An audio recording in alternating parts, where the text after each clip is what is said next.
welcome to Kandola Network and our sessions on understanding zk-SNARKs, truly understanding zk-SNARKs. We are starting to do some really wonderful things with zk-SNARKs at Kandola Network and wanted to share our understanding of zk-SNARKs with you guys so you can solve many of your problems using zk-SNARKs. In this video, we will look at zk-SNARKs from a 50,000 feet view and understand why and what zk-SNARK, and also get into the surface or scratch the surface of the argument system which zk-SNARK is based off of. And my goal for this session is, if I woke you up from sleep, you are able to articulate what zk-SNARKs are very clearly, without a doubt. In further videos, we're going to dive deeper and deeper. We're going to go into circuits and the mathematics behind them. We're going to go into what setup procedures are, different types of setup procedures are, and end up with you being able to program with zk-SNARKs. So keep tuned to the series of videos, and in this video, let's go ahead and take a 50,000 feet view of zk-SNARKs.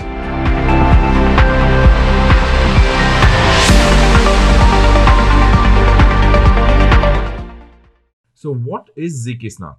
How is zk-SNARK defined? And typically, the definition of zk-SNARK would be like zero knowledge, succinct, non-interactive argument of knowledge. It is quite a mouthful.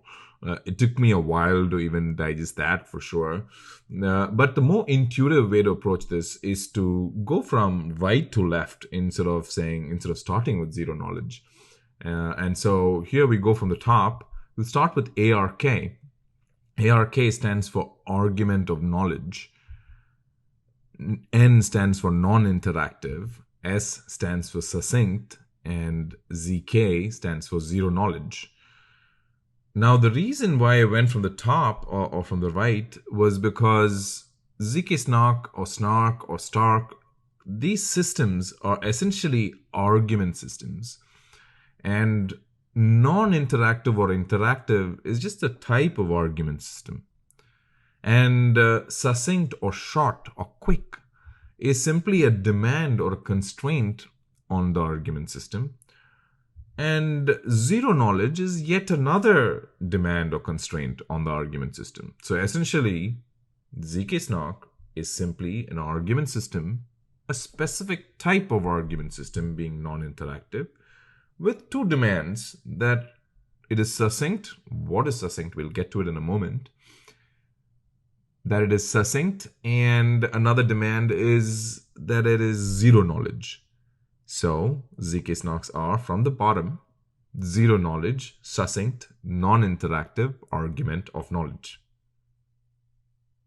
With that, let's get into what is an argument. Now, when I say arguments, do not think of computer science or programming or mathematics or even English. Think about an everyday argument. Think about an argument that you would have with your friend. Think about an argument a husband maybe has with a wife. Just kidding. So keep that perspective of an everyday argument, please. So what is an argument system? An argument system contains two parties: a prover, like the husband, and a verifier, like the wife. And the goal of the prover is to prove a statement to the verifier. So the prover makes a statement saying this is a bicycle, and his goal is to make the verifier agree to that statement. Fair enough? Pretty simple, right? And if the prover made a statement saying this is a bicycle, the verifier is going to be like, I'm going to wait for your arguments. So let the argument begin.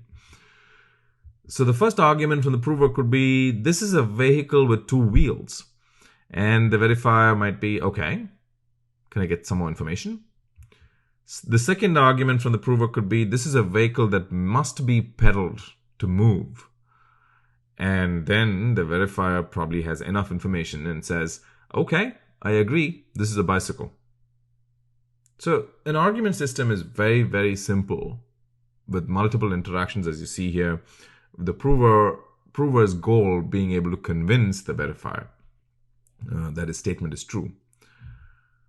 And if I change this a little bit and say the statement is, I know this is a bicycle, instead of saying this is a bicycle, if I make it a statement of knowledge, meaning the prover knowing that this is a bicycle, then after the arguments are made, the verifier agrees that the prover knows that this is a bicycle.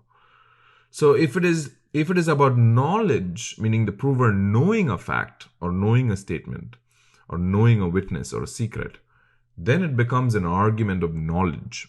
And it's obvious there are multiple interactions between the prover and the verifier here. So this is clearly an interactive argument of knowledge. A lot of interactions between the prover and the verifier. So if that was interactive argument of knowledge, what would a non-interactive argument of knowledge look like? The opposite of interactive. Don't have so many interactions. So the prover has one interaction with the verifier. Not even interaction, just one line of communication with the verifier. So the prover doesn't have the opportunity in a non-interactive argument of knowledge to be able to go back and forth with the verifier, right? He just has to give one piece of information and then the verifier has to either agree or reject.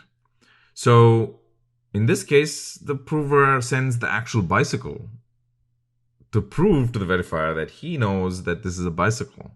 And the verifier looks at it and says, obviously, this is a bicycle. I agree, you know this is a bicycle. Okay. But the problem with this approach, as you can see, is that even though it is still a non-interactive argument of knowledge, the proof is very large. I have to send the actual bicycle across to the verifier. What if the verifier lives in Antarctica and I cannot send such a large proof in meaningful time to the verifier? So we need to make the proof smaller, right? And there comes the succinct constraint or the shortness constraint of the proof. So let me assume the prover, instead of sending the bicycle itself, sends the picture of a bicycle, which is obviously much more smaller, much more shorter than sending, or much more efficient than sending the whole bicycle across to Antarctica or to another planet. So the picture of the bicycle is certainly short. It is still a non-interactive argument of knowledge because there is only one communication between the prover and the verifier. And the verifier can assert if the prover indeed has the knowledge that this is a bicycle, and the proof is small. It is not large like sending a full bicycle, an actual bicycle. Small means succinct. Succinct means small. So hence succinct non-interactive argument of knowledge. Now, what does it mean to add one more constraint? Make it zero knowledge, succinct, non-interactive argument of knowledge means that the prover doesn't want to share a picture or the bicycle with anybody, leave alone the verifier. He wants to keep that a secret, but still wants to assert the statement that he knows that this is a bicycle. So the only way out is for the prover then to be able to send some kind of gibberish instead of the actual picture of the bicycle or the actual bicycle. So in this case, I've represented it as a QR code. It doesn't have to be a QR code or a barcode. It can be any kind of gibberish that the verifier understands or connects or relates to be able to assert that the prover has the knowledge or the statement is true or false. And in this case, the prover is not revealing his secrets or witnesses. The hidden bicycle is also called a witness. So let me assume this was possible. I know you guys are like, how is this even possible, right? But let me assume there was something, some piece of mathematics or cryptography or some kind of gibberish that is possible to be sent over. So proof that is gibberish to everybody else, or a proof that does not expose the secret of the witness is possible. If you assume that, then the prover just sends out this code, if you will, to the verifier, and the verifier then can assert the prover's knowledge, and the proof is again very small. It is not even as big as an image, maybe, right? In some cases. So here it is: zero knowledge, succinct, non-interactive argument of knowledge, and that is zk-SNARK, zk-SNARK. So I hope you guys can wake up from your sleep and still be able to say zk-SNARKs, or the expansion of zk-SNARK, the definition of zk-SNARKs, even though it's quite a mouthful when I wake you up from your sleep. All right. With that as a definition, let's get into what are the benefits and applications of zk-SNARKs. zk-SNARKs is used heavily in establishing trust. When a piece of application or a custom application can execute and then prove that it executed or ran that program, then the verifier can assert that, yes, I agree that the prover has indeed run the program, the correct program. It gives tremendous power and scalability to distributed computing or decentralized computing as well, to be able to establish trust that a node or a person indeed execute something that was correct, just by a small proof, and that too with zero knowledge, meaning the prover can keep its witnesses secret and not share it.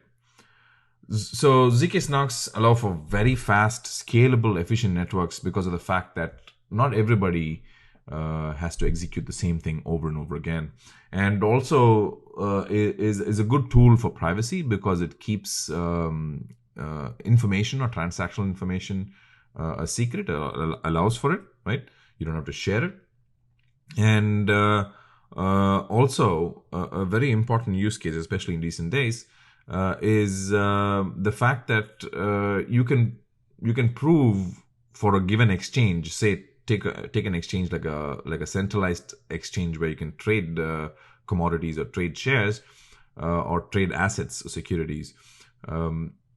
You can actually, using zk-SNARKs, without the exchange devolving any information or exposing any information, be able to prove and assert with mathematics that the exchange is solvent. It has the assets to cover itself and its transactions and its constituents.